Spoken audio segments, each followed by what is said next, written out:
Welcome to Catalytic Leadership, the podcast designed to help leaders intentionally grow and thrive. Here is your host, author, and leadership and executive coach, Dr. William Attaway. Hey, it's William, and welcome to today's episode of the Catalytic Leadership Podcast. Each week, we tackle a topic related to the field of leadership.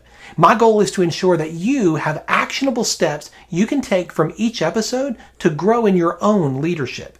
I believe, like Craig Rochelle has said many times, that when a leader gets better, everybody benefits. Your team, your department, your customers, your clients, your spouse, your kids, everybody. Each week, we spotlight leaders from a variety of fields, locations, and organizations.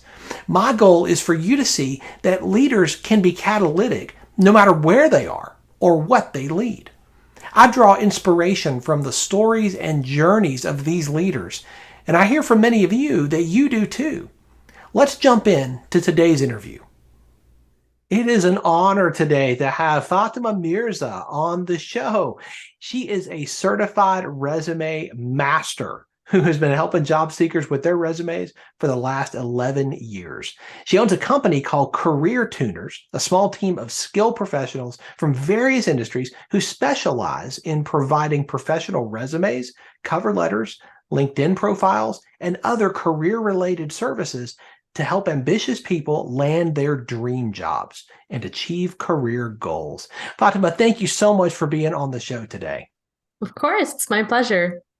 I would love for you to share some of your story with our listeners, particularly around your journey and your development as a leader. How did you get started?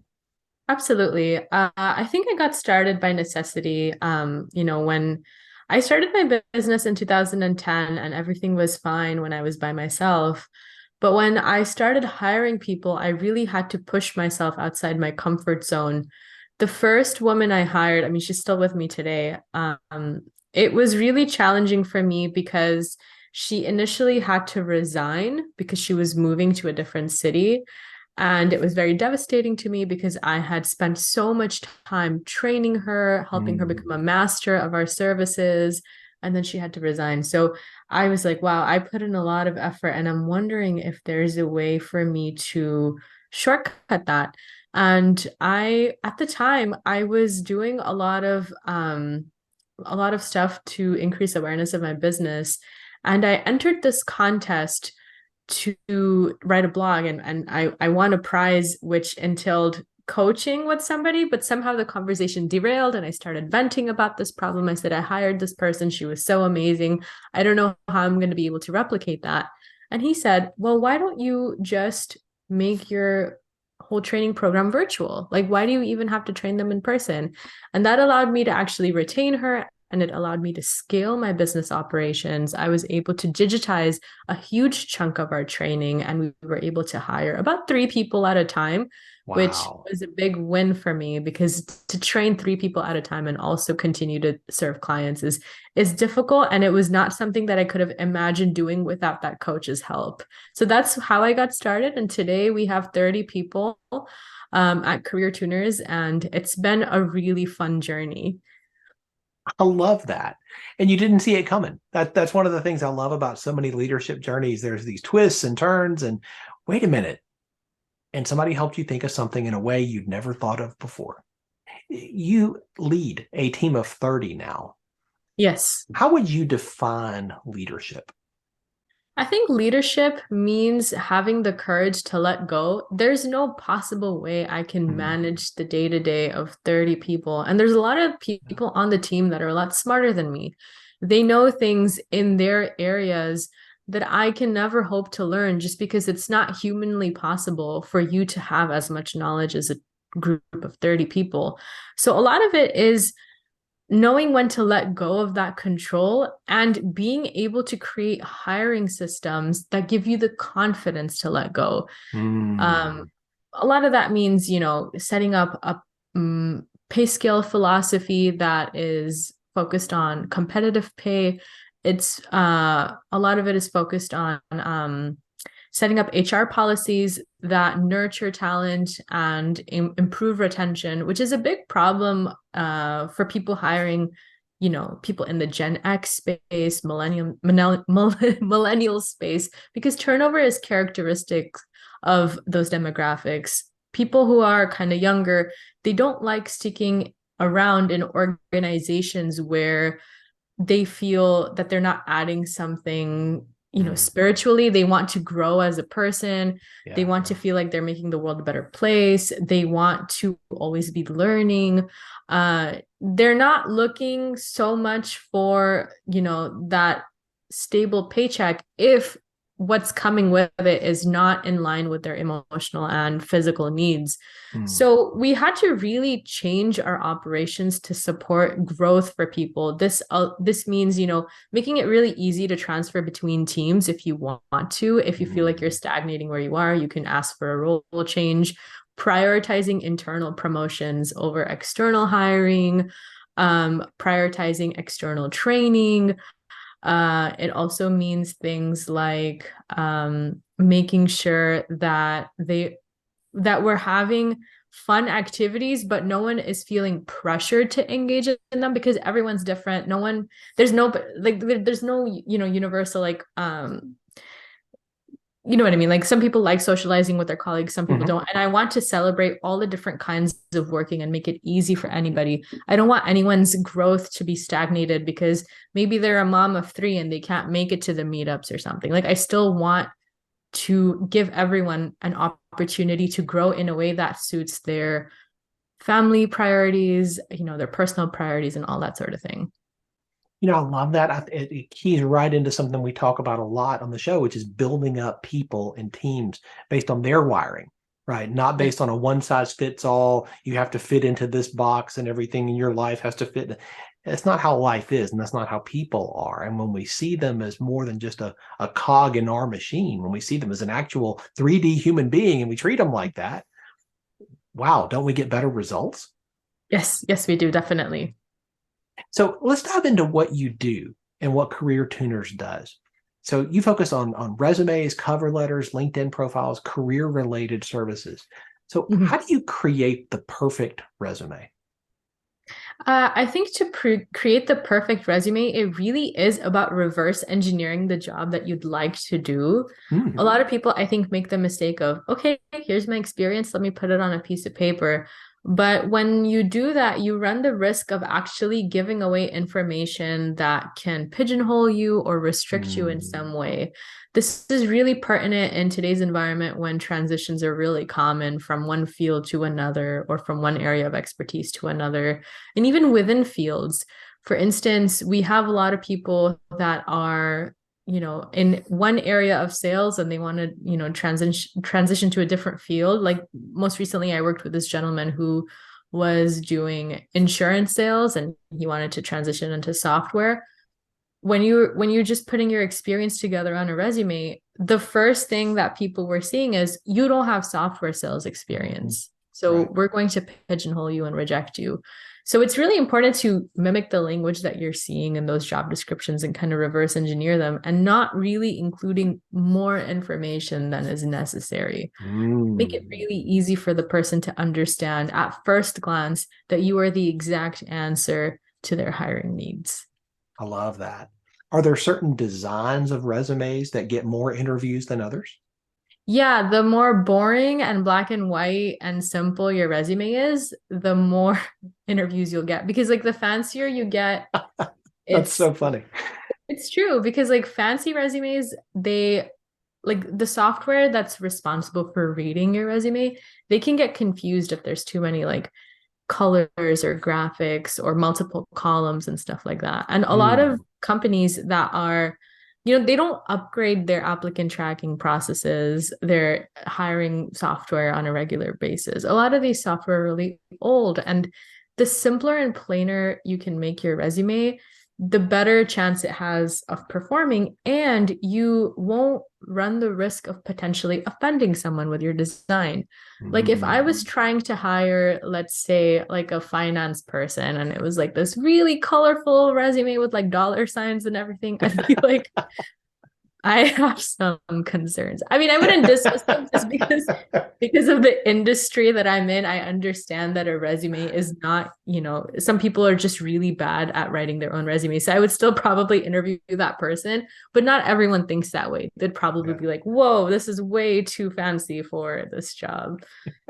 You look like the kind of person that rocks the boat, and we don't want that. That's right. Wow. So how do you write a good, successful cover letter? I think it's really important to understand that you don't have to write your cover letter from scratch each time you apply for a job, because it's very time consuming. Yeah. It's kind of, like a numbers game if you're applying online, and if you're taking the time to customize your cover letter each time, you are not getting the best return on investment for your time. So it's critical that you have a good template that requires just 30 seconds to 2 minutes to tweak, and that's it. That's the secret to writing a good cover letter, and keep it very, very short. Like 200 words max is what I would suggest.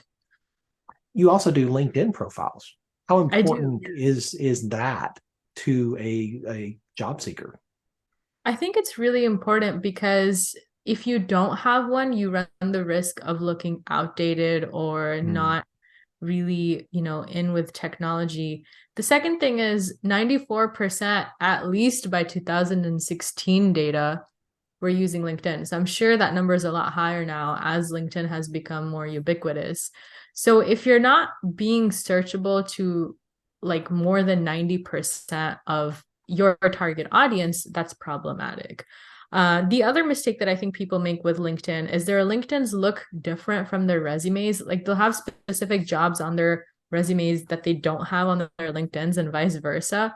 Yeah. And that gives people the impression when they look you up, because everyone will look you up, if you're making it to that final round, that gives the impression that you're not invested in the career direction that you're applying for. Like if I see your resume and all it says is like marketing, marketing, marketing, marketing, but I get to your LinkedIn and it says like, oh, I used to teach and I was like a bartender and all of the stuff, I would think you are just doing marketing now as your hobby. Versus if they both spoke kind of the same language, I would be able to really see you as invested in your career. That is fascinating. It's a picture that you're painting. Right. Exactly. With your resume, your profile, your cover, you're painting a picture of yourself. Yes. Is it consistent? And I Exactly. love that you're very intentional in what you're presenting, right? Yes. Not too much, not too little, and make sure that it's painting the picture that you want to paint. Yes, exactly. Yeah, I think one of the parts of the job seeking process that most people find the most intimidating is the interview. Mm-hmm. Mm-hmm. How do you overcome that anxiety that is around the interview process? So this might come across as slightly unethical, but I don't care. This is unethical advice that I strongly encourage everyone to take. Go for interviews that you don't really care about. And what that does to you is if you're only going to interviews for companies that you would be really excited to work for, you're putting way too much pressure on yourself, and you're associating interviews with this need to be defensive and, oh my God, I have to perform well. You're putting your self-worth on the line. And that's just not a good feeling. Versus if you start interviewing for opportunities that you wouldn't even accept anyway, it gives you free interview practice, first of all. Second of all, these guys are also interviewing with candidates they're not going to consider because they're out of their budget or whatever, and they're trying to get that exposure and experience for themselves. So why not everyone just act unethical? It's fine. It's fine. It's a bad world. We can all be bad. It's fine. So that's my number one advice. Get them free interview practice. It's really helpful. It allows you to also see, what questions are being asked by, folks in your space. It allows you to see what's evolved. A lot of people that I work with, they're like, I haven't had an interview in like 8 years. I just always get hired based on referral or whatever. So this is a great opportunity for you to see what's going on and how things have evolved. Do you ever work with your clients to help them to develop their leadership skills as they're preparing for that next job? Absolutely. So I do leadership coaching. This is a service that I deliver to people who are possibly looking for a promotion, or they have been promoted, or they've gotten a new job and they're like, whoa, I'm way in over my head. I don't know what to do. So this is a service that people benefit from if they feel like I really need to improve my leadership skills. I have delivered this service to people who were like heading a large department by themselves. I've delivered this service to direct managers who are just managing 3 people at a time.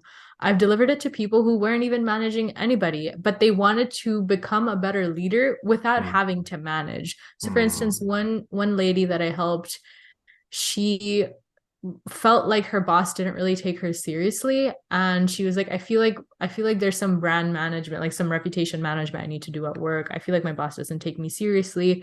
I've done some things in the past where I was seen as kind of, kind of a flaky professional. So how do I fix that? And I helped her with that. I helped her rebuild those relationships. There was one lady that I worked with, that managed an entire department. She didn't like some of her subordinates. I coached her on rekindling those relationships, rebuilding some of that trust. She was experiencing a lot of performance issues with her teammates because they didn't really trust her leadership. They felt she didn't really care about them as a person. There wasn't really much effort to connect with these folks outside of, there's different kinds of managers. So what she was doing is she's like, look, I'm very friendly. I ask everyone about their weekend. Therefore, I'm a good manager. I'm approachable, etc. But some people don't operate like that. They don't want to have that kind of friendship and that added social pressure with their manager. They want to be managed by someone they can trust in a different kind of way. So our work involved assessing her teammates a little bit better, rebuilding those ties on a professional basis, helping her kind of understand what her colleagues' motivators are, and using that to continue to motivate them and their performance.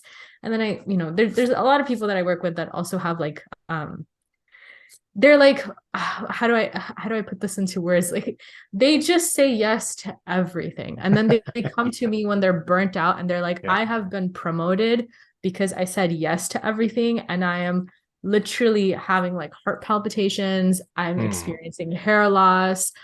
I have stomach ulcers. So how do you maintain your reputation as the man or woman who gets everything done, yet draw boundaries so you can focus on your health? That's a big problem that I help a lot of leaders with. So a lot of the work that I do is to coach people on directly managing, but sometimes I do work with people who want to become leaders in a different way. I love that. I think that the value of a coach is far beyond what most people would understand unless they've experienced it. Absolutely. What I often say is a coach helps you see what you can't see. And it's hard to see the whole picture when you're in the frame.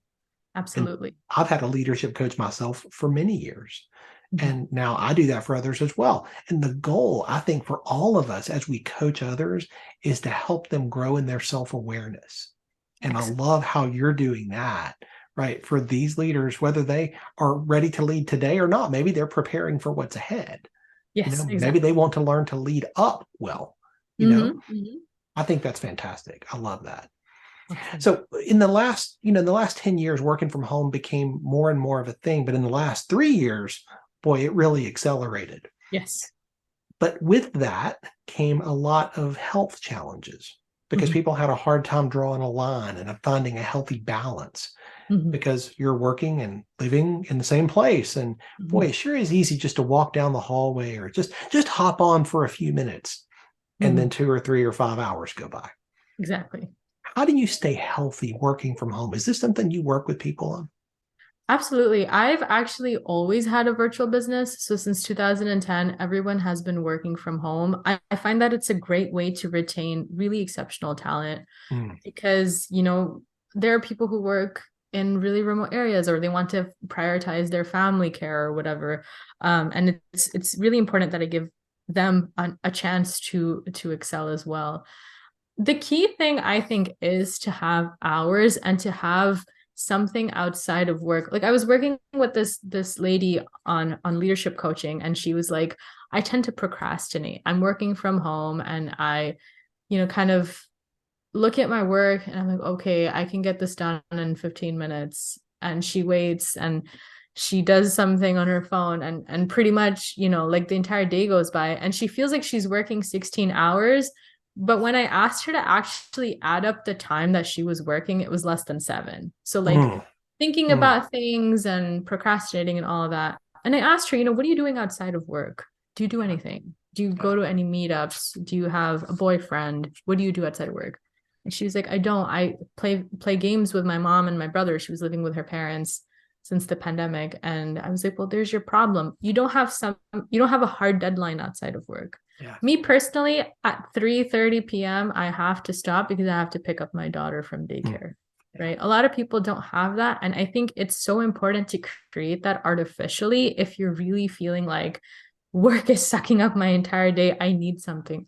Well, you can make something, add something to your calendar that gets you really excited, even if it's just a walk around the block, even if it's, I'm going to go to the coffee shop and read a novel, like a trashy romance, because you know what? I just want to relax a little bit. Do that, put it in your calendar, make sure you're not available, and make sure you have that mentally, you're looking forward to it. I get so excited at 3:30 because I love my daughter so much. There's nothing in the world better than your own child, right? So the excitement that I feel, okay, I'm going to drive there, she's going to give me that big smile, it's going to be great. How can you manufacture that in your own life? Yeah. What's something that fills you with that much anticipation and joy? Put it on your calendar, even if it's something as, simple as sitting in the backyard with a cup of lemonade. Why not? I mean, probably not possible in Virginia right now, right? I'm in California, so it's a little chilly for that at the moment. Maybe in June. Maybe not. Maybe something else. Hot cocoa. Hot cocoa. Exactly. That's it. Yeah, every leader that I talk to is a continual learner. And that learning can take so many different forms, but often I find that leaders are readers. Is there a book that has impacted you and that you would recommend that the leaders who are listening read?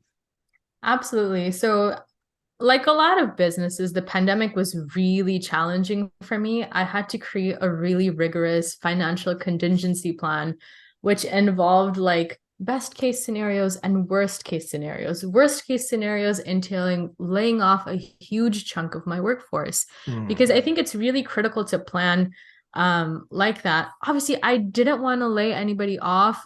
That this would be a ginormous loss to me in terms of talent and the amount of training that I've put in, not to mention that these are people that I've formed friendships with over many years of working together. But that exercise was something that I really had to do because I think it was so stressful to even, how am I going to put food on the table? Like, what am I going to actually do? How am I going to pay everyone's salaries? And really thinking about, okay, worst case scenario, this is who I can afford to let go and like pay their, severance. This is who I cannot, and so on and so forth. And a book that really helped me with that is this book called Financial Intelligence. It's by Karen Behrman and Joe Knight. Both of them write for the Harvard Business Review quite often. This is actually a Harvard Business Review press book. I really like this book.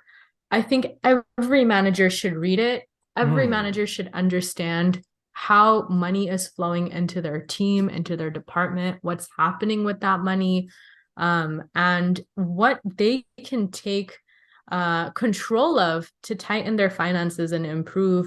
Because at the end of the day, as a manager, one of your goals should be to retain your teammates, make sure they're being paid well, make sure you're being paid well. And you cannot do that. And you cannot make a case for that if you don't understand your numbers.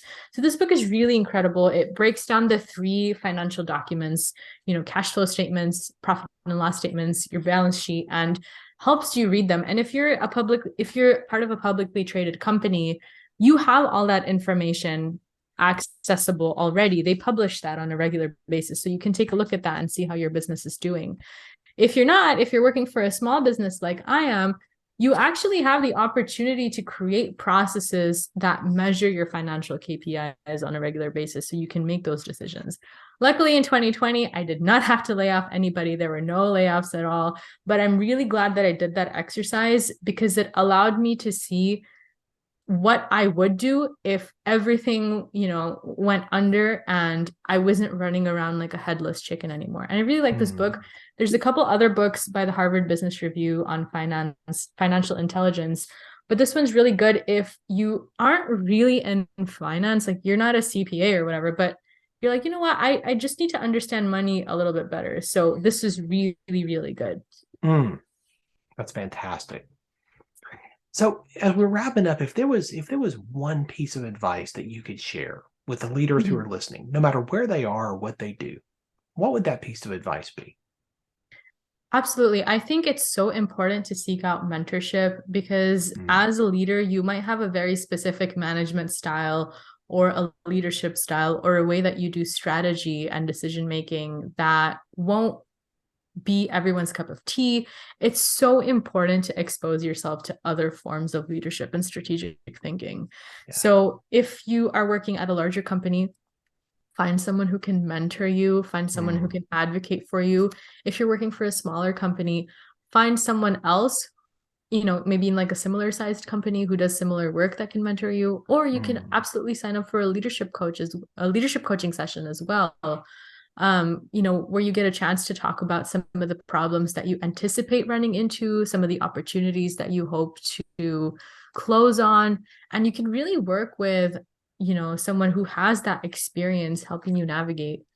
That coaching session that I won after writing that blog, it was such a life-changing session. It was just 60 minutes, but the fact that he was like, look, you can virtualize all of this. Here are the tools to use. Here's who you can hire to help you set this up. He broke everything down for me in a way that I never would have been able to just find in a book or that I would have been able to find online. It was extremely specific advice to my situation based on a very painful and emotional thing that I was going through. I was like, I'm so frustrated. I have this, I put in so much effort into this. This is so crappy. I don't want to do this anymore. I don't think I want to hire any more people. I don't want to lead anybody. This is too much work. And he was like, no, it's not that big of a deal if you just do this. And it was, so for someone to take your biggest struggles and be like, there's a solution to this, I think is so powerful. And there is a solution to everything. And a coach can probably help you get there a lot faster than if you're floundering around reading books from Harvard Business Review the way I am. That's fantastic. So I know our listeners are going to want to stay connected with you. What is the best way for them to do that? Absolutely. I actually have a special gift for all of my podcast listeners. If you go to careertuners.com/podcasts, you can download some really awesome free resources. That's careertuners.com/podcasts. You can grab my resume cheat sheet, which breaks down exactly what you need to do in order to get more interviews. And I also have a LinkedIn cheat sheet and a cover letter template that'll help you do the same. I also put together a detailed interview cheat sheet that breaks down the toughest interview questions that people run into and the exact scripts and frameworks you can use to articulate your strengths better in an interview. I also show you in that cheat sheet what to do when you have a really bad interviewer, someone who doesn't seem to be asking the right questions, who's not letting you shine, how you can manage that better. And lastly, I have what I like to call the only networking template you will ever need. So you can grab that at careertuners.com/podcasts. And you can also sign up for my services at careertuners.com if you'd like some one-on-one leadership coaching. That's so fantastic. Thank you for being so generous with our listeners. I know they're going to want to chase those down. We'll have all the links in the show notes. Thank you so much for being here. I appreciate your generosity of spirit and sharing so freely with the insights and the wisdom that you've gained. Absolutely. It was a pleasure. Thanks for joining me for this episode today. As we wrap up, I have a couple of requests for you. I'd love for you to do two things. First, subscribe to this podcast so you don't miss an episode. And if you find value here, I'd love it if you would rate it and review it. That really does make a difference in helping other people to find this podcast. Second, if you don't have a copy of my newest book, Catalytic Leadership, I'd love to put a copy in your hands. If you go to catalyticleadershipbook.com, you can get a copy for free. Just pay the shipping so I can get it to you, and we'll get one right out. My goal is to put this into the hands of as many leaders as possible. This book captures principles that I've learned in 20 plus years of coaching leaders in the entrepreneurial space, in business, government, nonprofits, education, and the local church. You can always connect with me on LinkedIn to keep up with what I'm learning and thinking about. And if you're ready to take a next step with a coach who can help you to intentionally grow and thrive as a leader, I'd be honored to help you. Just go to catalyticleadership.net to book a call with me. And stay tuned for our next episode next week. Until then, as always, leaders, choose to be catalytic. Thanks for listening to Catalytic Leadership with Dr. William Attaway. Be sure to subscribe wherever you listen to podcasts so you don't miss the next episode. Want more? Go to catalyticleadership.net.